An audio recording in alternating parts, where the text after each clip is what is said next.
What's going on, y'all?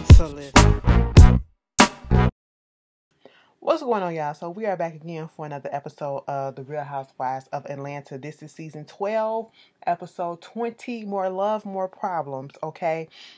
We didn't get an episode last week. Don't ask me why. Okay, because to be quite honest, I don't understand why we didn't get an episode. They dragging the season out. I feel like a little bit, but okay. I already heard that they probably be doing the reunion online or some shit like that.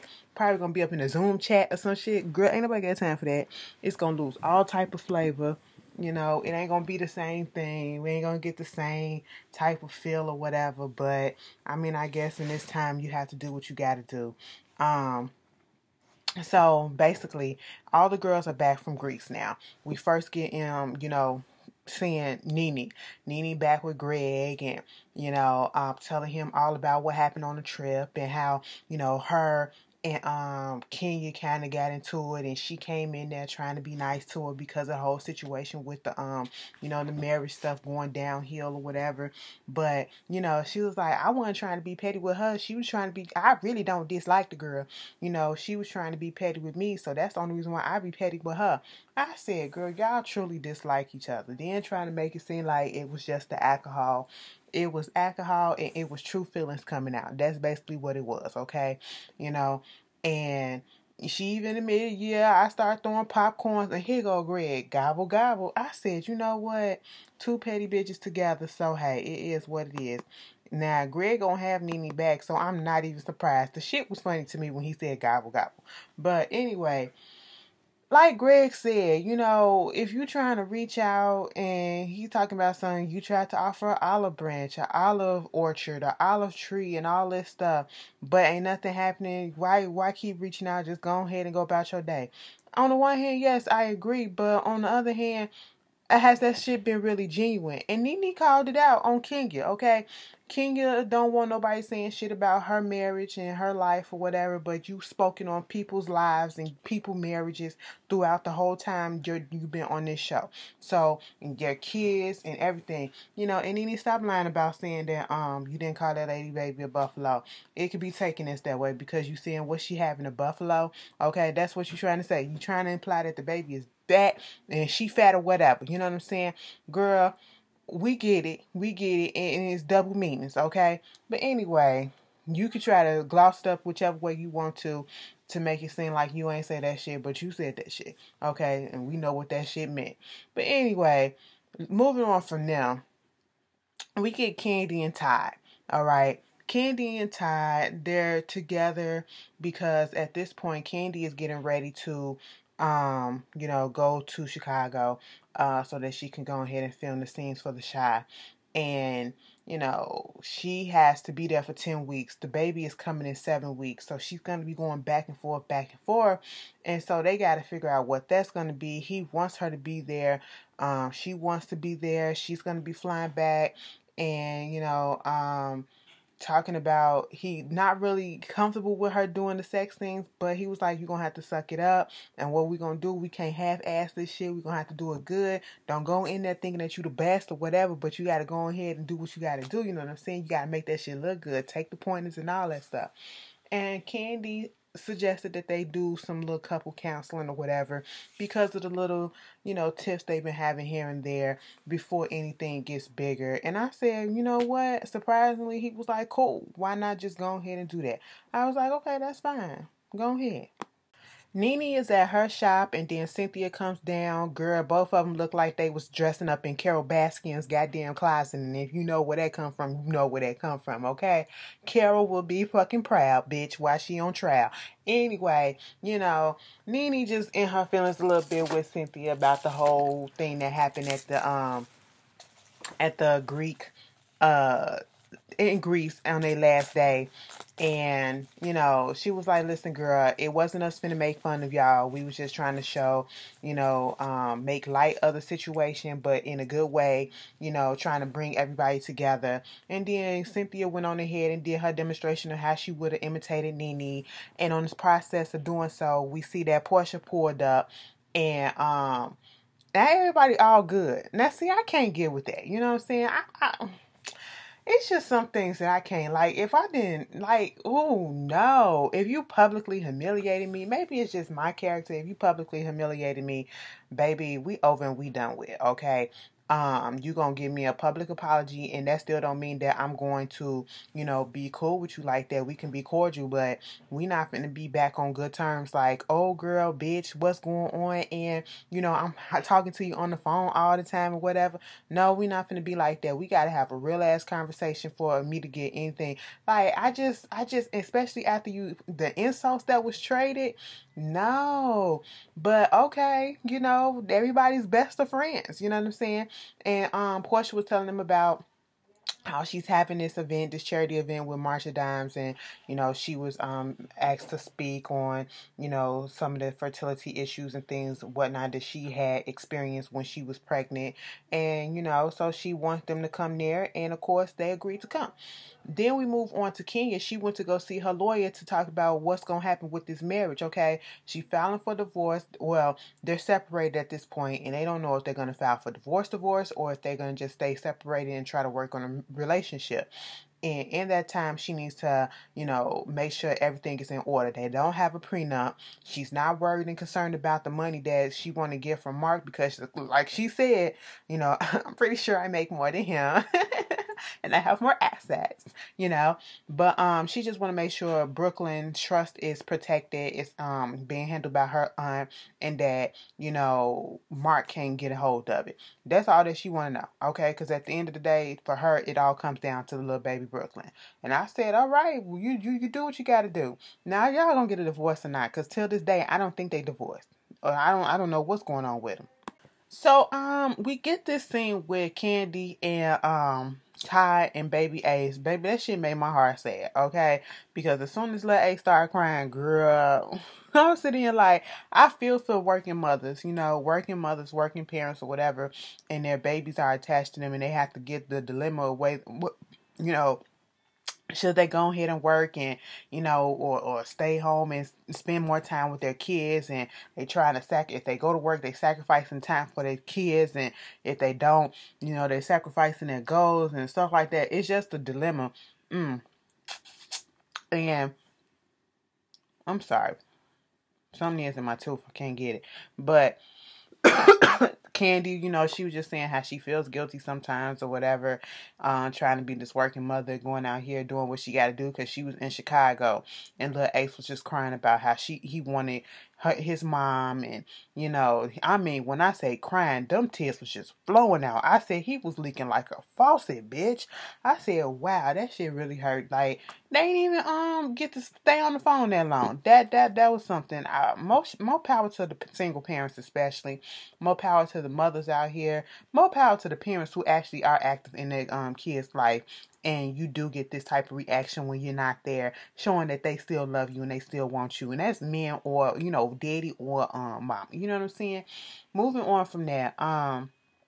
So Eva, once again, she is out on the scene with the little baby Maverick. We heard that, when they was in Greece, that she was in labor with baby Maverick, and we finally seen him. And I mean, when I say he's Michael's twin, he's Michael's twin, okay? And they're doing photo shoots for him or whatever. She was with her mother, and then Cynthia showed up. Cynthia showed up with a gift, little penny bank for the baby or whatever. And then, telling her all the stuff that was going down up in Greece about how, Nene was trying to be nice to Kenya at first. Kenya wasn't receptive. What Kenya should have said was, I know you trying to be nice or whatever, but I'm just not receptive to it right now. Can we do this at a later date? But that just wouldn't be Kenya. Then Kenya was trying to come for me with my wine and all this stuff. And then, Nene and Portia got made good. And then, Kenya and Nene got into it. And, she almost spit on her. And she was throwing popcorn and all this shit. And then at the end of the day, it wrapped up pretty nicely. Kenya kind of made up and with Tanya. And, I received what she said about the wine stuff. If I was to let go every friend that, pissed me off at one point in time or another, then I would have no friends, okay? And I was just sitting here like, all right, Eva had to let us know that she finally got her little house. They closed on the house on Friday. And it's 5 bedrooms, and she got her little 4 walls that she wanted, and it is what it is. There you go. So it's time for Portia's little event with the March of Dimes, and everybody is showing up. Candy is back in town from being on the set of the Shy. She's talking to Cynthia and Kenya and them about how the sex scene was going. Of course, Todd don't like it, but he's dealing with it.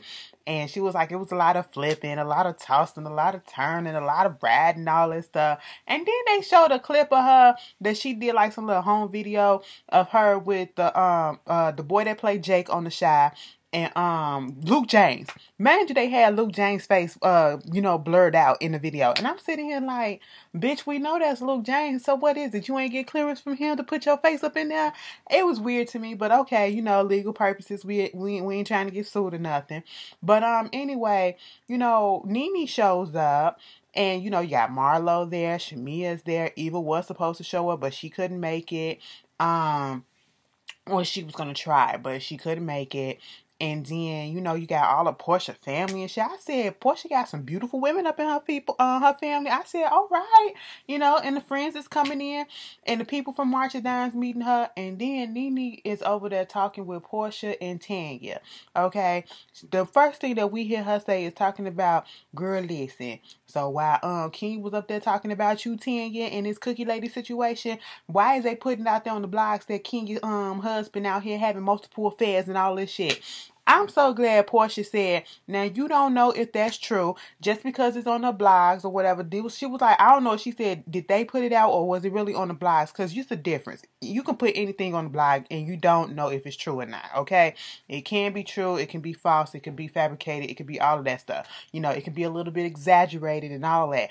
But, Portia was trying to shut that shit down. Like, you never know because you just don't know if it was really going on or if not because you don't know what's going on in these people's household.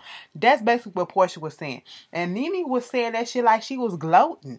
Okay, like, girl, why she up here bringing the cookie lady and over here, Tanya needs to go over there and find the girl that Mark was over there cheating with and call her and bring her around. And I said, Tanya, don't play up into this shit. She did play into it a little bit. And I said, Tanya, back down, shut the fuck up, and just let this shit roll away, okay? It is what it is. I get it. But match, okay? Then, they start the little ceremony and you got Portia standing up there talking, the lady, they introduce her. And, she gives her little testimony because it's about motherhood. She has her child there as well. First of all, let me just say this. PJ is Portia's twin. All right. I already said that. But PJ looks like she's been here before. Okay. The way that she sits, the way that she stares everybody down like she really don't give a fuck and she's very much unimpressed with everything and she's trying to understand why the hell you are in my presence and I have to look at you. That little girl been here before. Okay. She has an old soul and it is coming out. She's just so unimpressed by everything. She just be looking like, her and Kavia James, they would get along. Moving on. What was it saying? Dwayne, Kavia Wade. That's what his name. Dwayne Wade and Gabrielle Union daughter. Portia gets up there. She's giving her speech about her experience dealing with miscarriage and, how she had a miscarriage 6 years ago in her relationship. And I believe that was when she was with Cordell.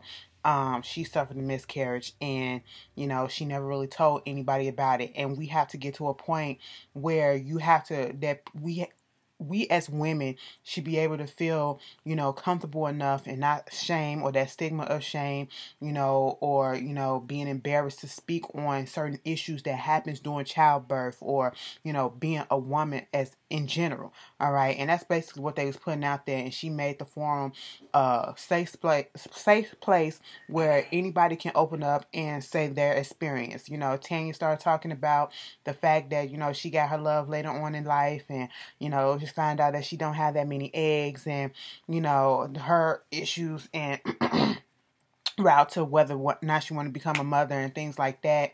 And Kenya did say something really poignant and true in her confessional. She was speaking on the fact that, just because we are women does not mean that, you can have children, and having children really does not define you. But some women do kind of think that in a sense, but it's not guaranteed that you're going to be able to have it. And we should never shame another woman just because she cannot have a child or she don't have a child.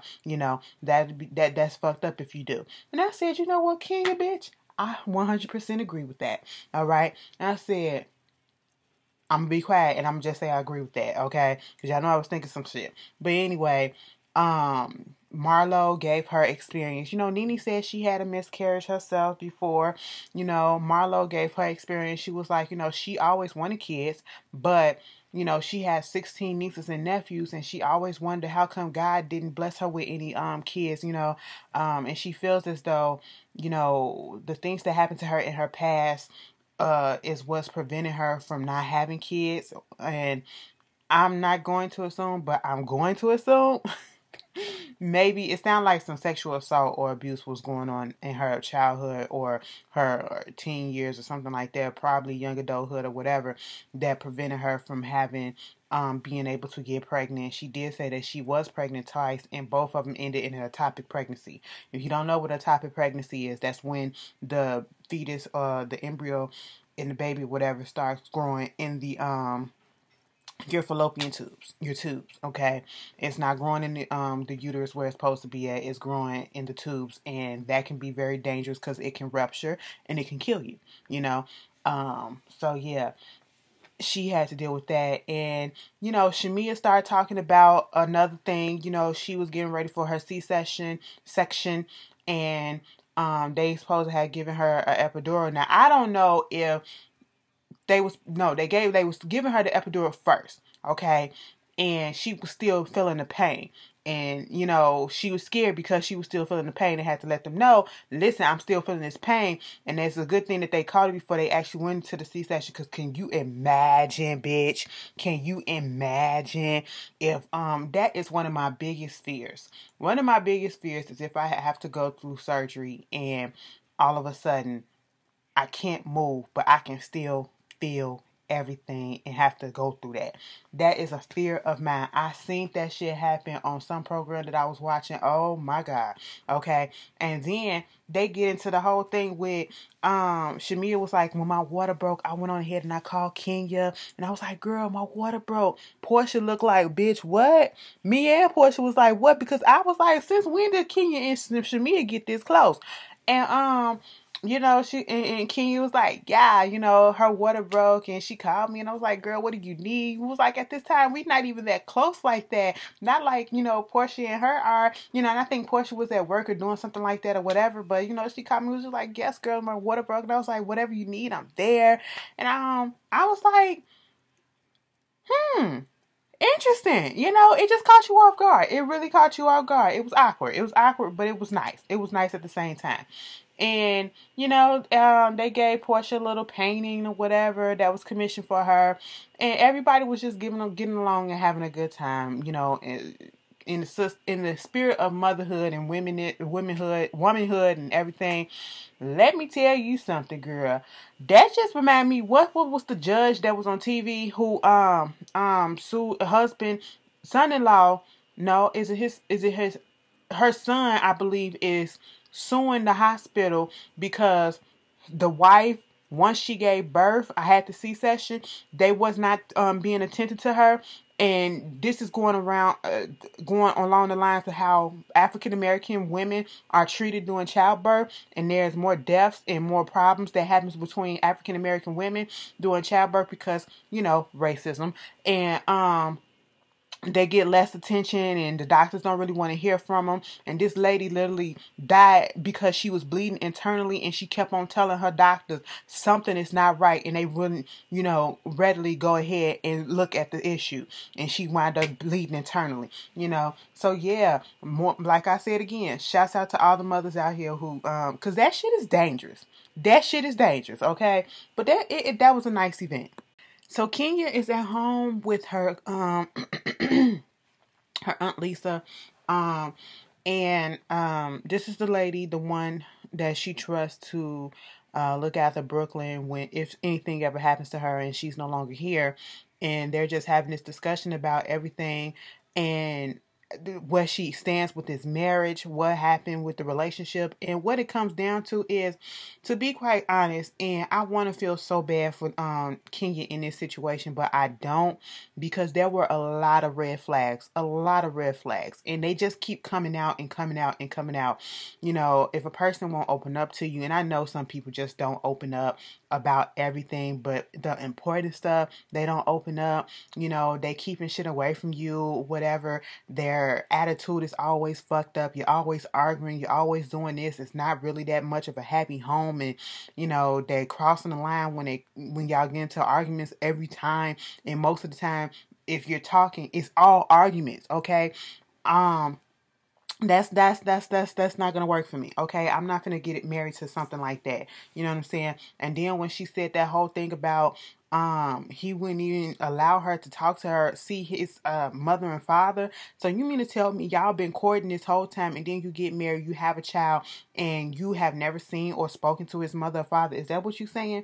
Bitch, that wouldn't work for me. Well, on the one hand, it probably would, because I'm the type of person, I don't give a damn if I don't see anybody in your family, okay? To be quite honest, because that, I ain't marrying your family. Technically I am, but I'm really marrying you, okay? But out of respect for you and out of respect for the people that gave birth to you and was around you, yes, I would be around them, and yes, I would be introduced to them, and yes, I would, you know, try to talk to them or whatever and try to have a relationship or a decent rapport with them or whatever, out of respect, and because we don't know if we're going to have kids, and I want my kids to have a relationship with their grandparents, a relationship with their aunts and uncles and stuff like that, and everybody to get along or whatever. But I don't need it. You know what I'm saying? It ain't for me, for real, for real. I wouldn't trip.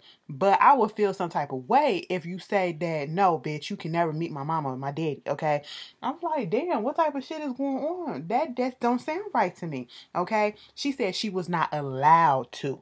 Allowed is the word. And I'm sitting here like, Mark just gives me abuse tease, okay? And not physical abuse. You know, abuse coming in all type of forms, you know, mental, emotional, you know, psychological, which is the same thing as mental, you know what I'm saying? He gives me all of that. He gives me all of that. And, you know, Kenya, I don't know if you really just wanted to be married so bad that you just said, fuck it, I'm bypass all these signs and I'm gonna go ahead and get married, and you're still having these troubles. And you know, the aunt was like, when he come, because they was trying to figure out the visitation rights and stuff, you know, she said, I'm not going to stop him from seeing a baby anytime he comes out here. You know, if he want to see her, he can see her at any time. She was like, where he going to stay at? He staying here or what? Kinky said, hell no. Did he ever live in the house with her? Now, I know, excuse me, on the other season, before Ken got, you know, left the show, Kenya was showing the closet where he had some of his stuff in there, but it looked like they had literally just brought those things in there just to show. You know, it really wasn't much. Okay, when I say it wasn't much, it's probably like 2-3 items. Okay, that's what it looked like. It was very sparse. Yeah, I was like, girl, I want to feel bad for you, but girl, I really can't, because the signs was there. But as long as you are doing what you need to do, and like you said, you really don't care about yourself in this situation, you care about baby Brooklyn and the example that you setting for her, that is all that matters right about now. So I agree with you on that one. Then we get to Candy and Todd. Girl, Candy just ripping and running everywhere, okay? And Todd is sick of it. I said, Todd, you knew how she was before you got with her, and you should know now. What did you expected that to change? Yes, Candy probably can slow down, you know, because she was talking about I think she only had a day or two back with the family, whatever, and it's a Rock Nation brunch for the women in business, and, you know, she wanted to go, or is going, because it's good for networking with different women and stuff like that. Bitch, I would have went. You know, trust and believe I would have went. You know what I'm saying? I'm all about that, trying to get, you know, acclimated in here. Girl, hey, how you doing? My name is so-and-so. But see, it comes a problem because of the simple fact that she has a family. And that is the dilemma. You got to learn how to juggle and prioritize the family against the business, the career, and all that shit. Bitch, I don't want to be in that position. Because I don't want to have to choose. You know what I'm saying? That's why, you know, when people ask, are you ready for kids? No, I'm not ready ready for kids. Okay, no. No, because I still got shit to do. But you have to weigh those. And I understand where he's coming from because it feels like he probably hasn't been able to see her as much. And then you got little Ace that haven't seen her. And, you know, she's always ripping and running. Then he also up in his feelings over this whole sex scene shit, bitch. Don't nobody want to see, my shirt so damn wrinkled, who cares?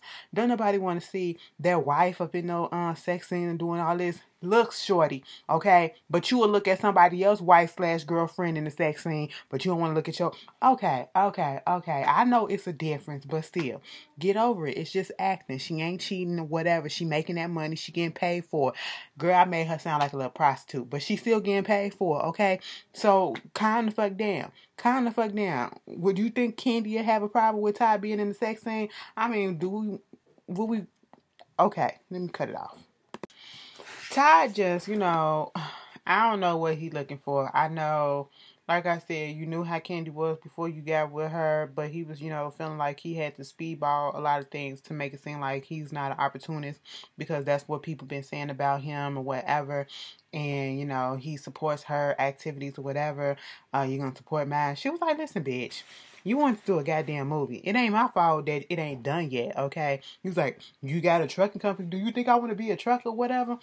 I get where Todd is coming from. And this is really messed up. Like, you have to have your priorities and, you know off the forefront what's going on. And it throws a little monkey wrench in the plans or whatever when you have a whole family to take care of and you have to divide your time between your career and your family.